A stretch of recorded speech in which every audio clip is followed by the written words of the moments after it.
गुजरात के सोमनाथ लेकर चलते हैं, जहां प्रधानमंत्री मोदी सोमनाथ पर पहले आक्रमण के 1000 साल पूरे होने पर सोमनाथ स्वाभिमान पर्व के लिए पहुंचे।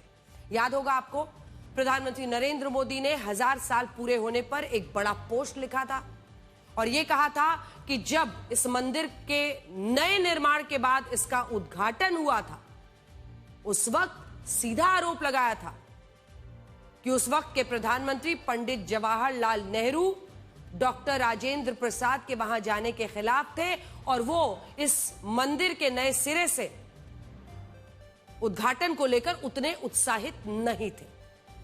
पॉलिटिक्स अपनी जगह पर है, लेकिन अब इस महापर्व की शुरुआत हुई है।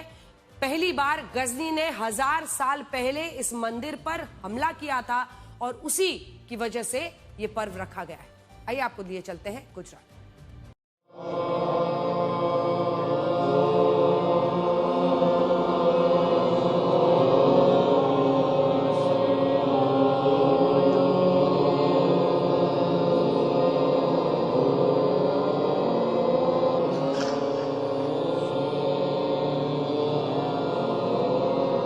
शंख की दिव्य ध्वनि, आस्था और स्वाभिमान का महासंगम आज सोमनाथ की धरती पर साकार हो रहा है।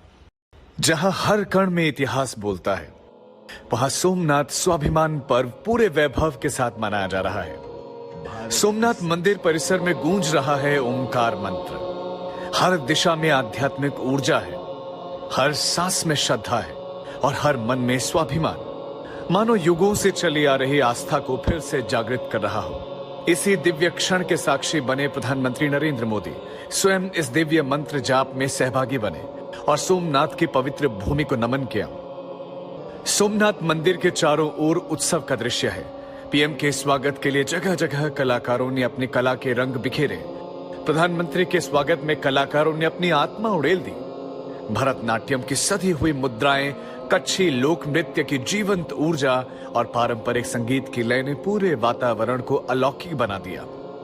यह सिर्फ एक आयोजन नहीं है, यह संस्कृति, परंपरा और स्वाभिमान का जीता जागता उत्सव है। सोमनाथ स्वाभिमान पर्व सिर्फ एक आयोजन नहीं, बल्कि राष्ट्र की चेतना का उत्सव बनकर सामने आया है। इसीलिए पीएम मोदी ने सोमनाथ दौरे से पहले भावुक ब्लॉग लिखा। पीएम ने शब्दों का उद्गार व्यक्त करते हुए लिखा, सोमनाथ पर हमले और फिर गुलामी के लंबे कालखंड के बावजूद मैं पूरे विश्वास के साथ और गर्व से ये कहना चाहता हूं कि सोमनाथ की गाथा विध्वंस की कहानी नहीं है। ये पिछले 1000 साल से चली आ रही भारत माता की करोड़ों संतानों के स्वाभिमान की गाथा है। ये हम भारत के लोगों की अटूट आस्था की गाथा है। आज पीएम मोदी ने सोमनाथ में रोड शो किया। सड़क किनारे दोनों ओर श्रद्धालु हाथों में ध्वज, आंखों में विश्वास और दिलों में गर्व लिए प्रधानमंत्री नरेंद्र मोदी का स्वागत करते नजर आए। हर चेहरा कह रहा था, सोमनाथ केवल अतीत नहीं, भविष्य की भी प्रेरणा है।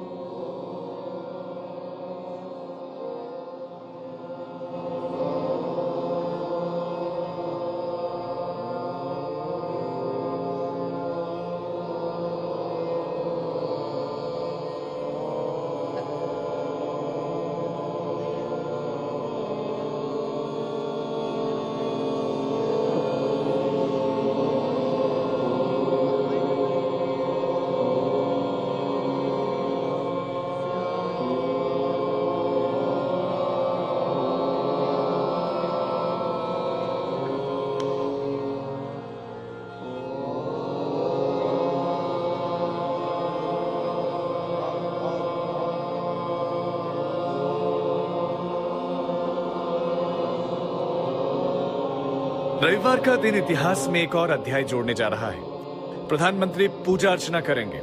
108 अश्वों का भव्य रथ निकलेगा, जिसमें पीएम मोदी स्वयं सहभागी होंगे। ये रथ यात्रा आस्था की नहीं, शौर्य की गाथा कहेगी। ये शोभा यात्रा उन वीरों को नमन है जिन्होंने सोमनाथ मंदिर की रक्षा करते हुए अपने प्राण न्यौछावर कर दिए। 108 घोड़ों की ये रथ यात्रा सिर्फ एक परंपरा नहीं, बल्कि शौर्य, बलिदान और राष्ट्रभक्ति का प्रतीक है। रविवार का दिन और भी ऐतिहासिक होने वाला है। पीएम मोदी सोमनाथ के पावन भूमि से देश को संबोधित करेंगे। आज सोमनाथ केवल एक तीर्थ नहीं है, आज ये भारत के आत्मगौरव, उसकी चेतना और उसके सनातन स्वाभिमान का जीवन स्वर है। ये वही धरती है जिसने महमूद गजनवी, खिलजी और औरंगजेब जैसे आक्रांताओं के आक्रमण सहे, लेकिन आस्था को कभी झुकने नहीं दिया। सोमनाथ स्वाभिमान पर्व हमें याद दिलाता है कि भारत की आत्मा अडिग है, उसका संस्कार अमर है और संकल्प अटूट है। आज यहाँ आस्था भी है, शौर्य भी है, संस्कृति भी है और संकल्प भी। ये आयोजन सिर्फ वर्तमान का उत्सव नहीं बल्कि भविष्य का संदेश है। सोमनाथ से उठती ये चेतना देश के कोने कोने तक जाएगी और साफ शब्दों में कहेगी, भारत झुकता नहीं, भारत रुकता नहीं है, भारत अपने स्वाभिमान के साथ आगे बढ़ता है। आज तक ब्यूरो।